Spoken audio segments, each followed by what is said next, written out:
Well, thanks for tuning in. Just put together a short video with some game analysis and some learning points from our U12's 2010s game versus DUSC. The game itself ended 6-4 to DUSC. It's actually 4-0 DUSC at half time, so much improved second half. Goal scorers, Chris got a couple. Jared scored his first league goal, and Lorenzo popped up with a goal as well. In terms of my actual assessment, as I was watching the game, I really felt like the first half was really poor all over the pitch. And we improved in the second half. We changed formation halfway through, went from a 3-4-1 to half time we changed to a 2-5-1, and I felt that gave us a lot more control of the game. But actually, reviewing the video and watching the game back, actually we were in control for most of the game, really. And I thought we actually played pretty well in the first half, kept the ball probably better than we did maybe in the second. And the difference really being just some silly mistakes, which we're going to talk about. But also, it's worth pointing out, showed a lot of character throughout the game as well. So lots to be pleased with. Obviously, this video is going to highlight some of the negative things, and there are 3 things that I want us to just take away and think about this week as we train and as we play the Columbus Day tournament. And the first point we wanted to make is that we need to make every pass count. We need to make every pass count. You know, overall, we didn't really take care of the ball when in possession. That was very clear from watching the video. We seemed just really happy to play, you know, what I'd say call long, hopeful balls forward, often up in the air, bouncing, so they're hard to control, and didn't really seem to have a plan as to why we were passing where we were.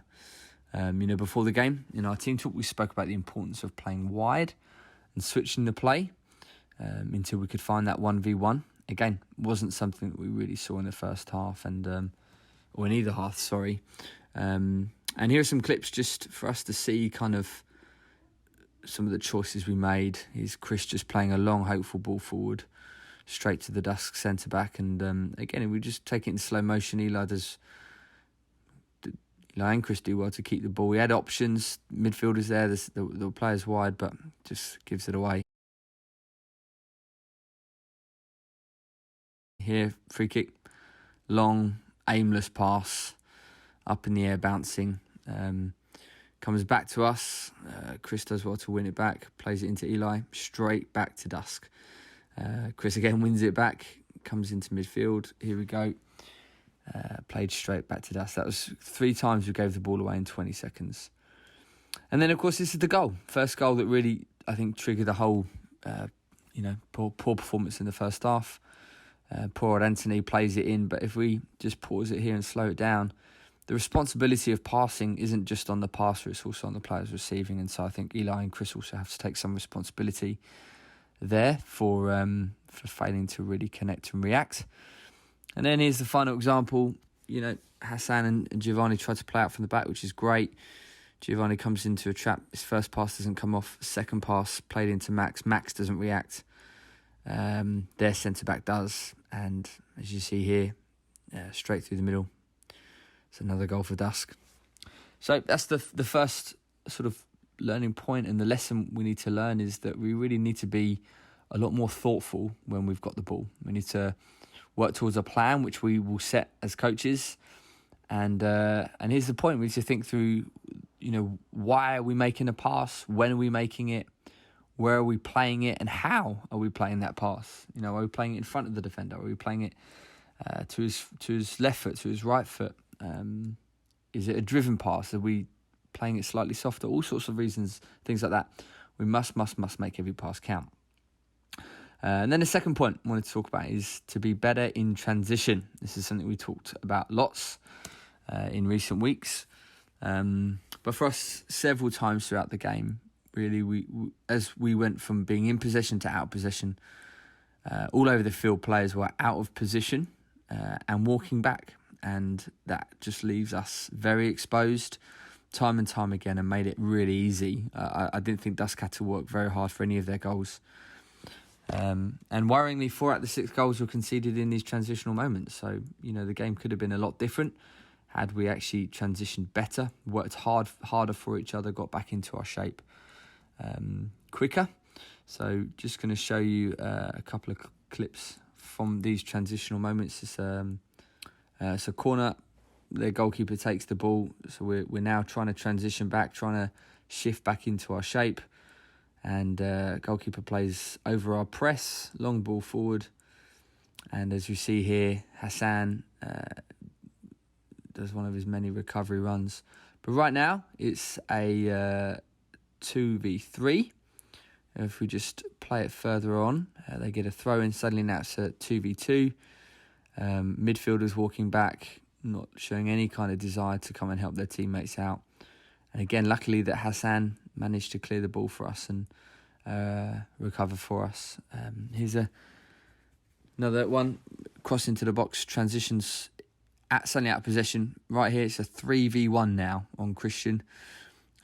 He actually does very, very well, managing to clear the ball or at least slow them down. But then they win the ball back, and again, we don't react, they do. And now again here, if we pause it, it's 3 strikers versus our 1 Hassan. Thankfully, again, Hassan had one of his Superman days and managed to clear the ball again and save us out for a corner. But really not good enough. And, we have to work harder as a team. And here's the learning point for us. We have to just work harder in those moments. I think we learnt that at the Red Bulls. We saw how hard they worked. When we lose possession, we must work really, really hard to get back into a compact shape. And if that means, that means you can't walk or be lazy in responding to that transition. And this is the best way to help your team and support your teammates. So it all basically comes down to hard work in these moments, recognising the issue and working hard to get back into transition. The third learning point we wanted to talk about is working as a unit. And, one of the most frustrating aspects of the game for me as a coach was our inability to work in groups and units. Frustrating because it's something we'd coached on this week and specifically spoken about. But too often our defenders and midfielders are too far apart, and more worryingly, didn't even know it. It's one thing to be out of position. It's another thing to not even know you're out of position. We talked about this. We must constantly scan, taking in information, but then reacting to that information, reacting to where the ball is, where our opponents are, where our teammates are, and where the space is. That's what we scan for is bots. We've talked about that several times, lots and lots over the last year and a half. And here we're going to see a couple of clips now, which we'll be able to talk about just in terms of our positioning and organisation. This one, throw into DUSC. Right here, Anthony is actually out of position. He should be goal side of his man. And that draws Eli in. But if you notice, Hassan, who's playing at right back, is all the way on the other side of the field. Not sure what he's doing. Leaving their striker completely wide open. Thankfully, they don't take advantage of it. But all comes because we weren't working as a team and as a unit.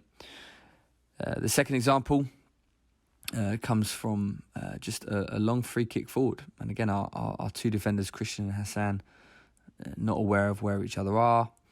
And this actually leads to a goal. It's just a long ball forward, and they score from it. And, very disappointing. The second aspect of really, I guess, working as a unit is in pressing. This is where we see it most. Here, Lorenzo's pressing. Armand's with him, but no one else is. No striker, no central midfielders, no one else pushing up. And as a result, DUSC are able to just play through. It's so easy for them. Here is another example again. The striker pressing, or the winger pressing this time, but no strikers help, no central midfielder help. Anthony steps up. But DUSC can just play through because they've got an overload, playing triangles around us. They're making the angles off the ball.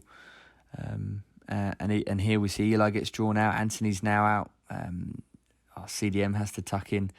And to be honest, it's just a bit of a car crash. We're completely disorganised, completely unbalanced, and DUSC take full advantage of it. So, for us, the learning point, again, must work harder at working in units. That's really what it comes down to.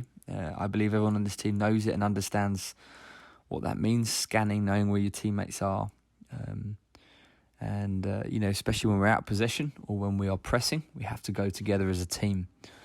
A failure to press and defend together means we're making it easy for the opposition.